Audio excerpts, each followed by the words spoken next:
Dr. Sangeet is presenting the first paper. Sandeep will present. He'll be presenting on evaluate the role of vitrectomy in retinal capillary angioma. So we have 5 minutes for the speakers. Please be careful about your timings and your question answers. Can we have the timer, please?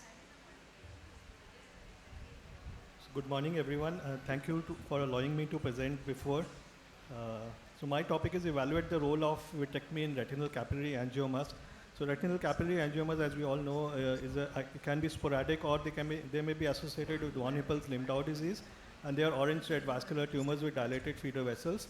Various treatment indications are if they are threatening the vision, like macular edema, retinal detachment, vitreous hemorrhage, epiretinal membrane, massive lipid exudation, neovascularization, or amblyopia.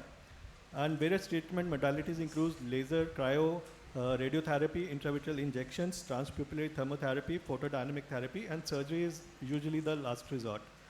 So the purpose of this study was to evaluate the role of vitrectomy, its surgical strategies and outcomes for a comprehensive understanding of the use of surgery in the context of retinal capillary angiomas. Study design, this is an interventional case series of 4 cases of retinal capillary angiomas who underwent surgery for various clinical indications. And before this, we have got multiple reports, but they are all isolated case reports. And this is the first ever case series detailing surgery in angiomatosis retinae. So this is the first case, 28 years male, sudden decrease of vision in the right eye, and left eye was phthisis bulbi. There was no significant systemic or family history. The best corrected vision was hand movements only and PR accurate in the right eye. And he had total retinal detachment with polyphilitic retinopathy, and there were 7 angiomas which were present in the eye, and the break was present below one of these tumors, and the indication of surgery was RD with PVR. And this patient underwent a 20-gauge vitrectomy. This was done long ago in 2007. 20-gauge vitrectomy with membrane peeling with excision of the tumors. You see, we're giving diathermy around the tumors. We are removing the membranes which are present over the tumor, and then using a scissor, we dissected the tumor and removed the tumor in toto outside the eye. So all the 7 tumors were removed, and then the retina was settled. Silicone oil was used as a tamponade, which was removed later on after 3 months. And patient had a 20/200 vision, improved to 20/200 vision over a period of time. This is a second case, 36 years female, best corrected vision was 6/36. She was known case of angiomatosis, exudative RD, and macular edema. And she had an exophytic angioma. Multiple sittings of laser and cryo were done for 2 years. Multiple injections. She had received multiple injections of intravitreal Ozurdex. Indication of surgery here was a recurrent macular edema. So this is the course of the patient. She started treatment in 2018, and she had a recurrences of macular edema. And after 2 years and 6 injections, her best corrected vision had decreased to 6/36, and she used to come again for injection. So in this patient, now we plan to do a vitrectomy and removal of the tumor. And this patient, 25-gauge vitrectomy with membrane peeling with excision of the tumor, and chorioretinectomy was done because the tumor was exophytic and it was adherent to the underlying choroid. So along with the tumor, the choroid was also excised. And then a fluid air exchange with endolaser and gas was done. This is 6 weeks post-operative, vision improved to 6/12, and now it's 4 years since we have done this surgery, and the patient has not had any recurrences. This is third case, 48 years male, best corrected vision was 6/36. He had epiretinal membrane with inferior multiple angiomas, and indication of surgery here was epiretinal membrane.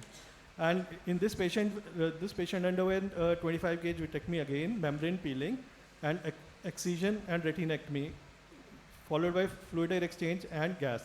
So in this, you can see that there is a tough membrane which is present over the tumors, which could not be removed, and whenever we tried to remove it, it started bleeding.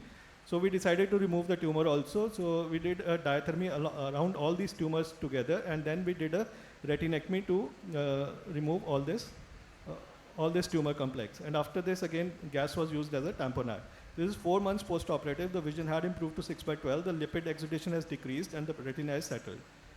This is the last case, 32 years female. Best corrected vision again was 6/36. She had multiple angiomas with exudative RD and tractional retinal detachment. Indications of surgery was exudative RD and TRD. And in this case, again, there was, we used 25 gauge vitrectomy with membrane peeling. And in this case, we were able to remove all the membranes from above the tumor. So in this case, because we had removed all the membranes, all the traction we had taken care of, we did not convert an exudative detachment into a rhegmatogenous detachment. We just cauterized the tumors. And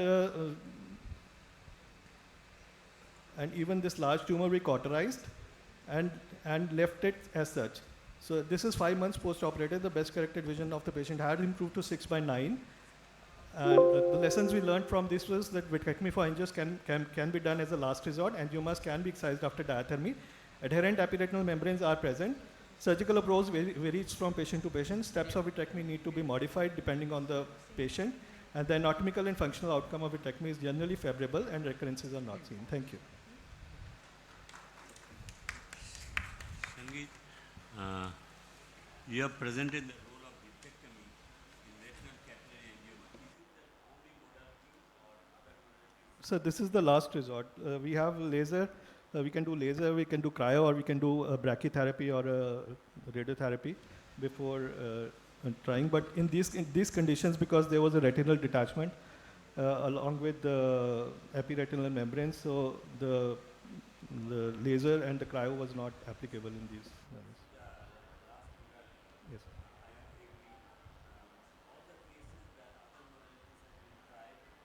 So in one of the cases in which there was a macular edema, we had tried laser, we had tried cryo, and we have given intravitreal injections also. But the other cases where there was a retinal detachment with a break, there was no other option otherwise to go in and operate.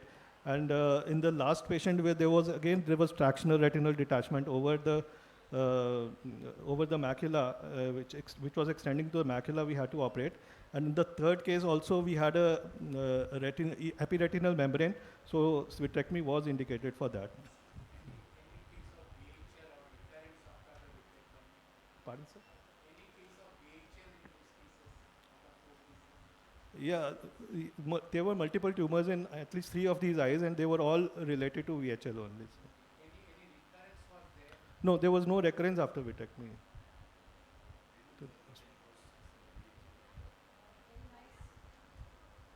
Very nice presentation, Dr. Sangeet. Just one, do you think there is any role of a peripheral band, 240 band in these peripheral angiomas when you're doing a vitrectomy?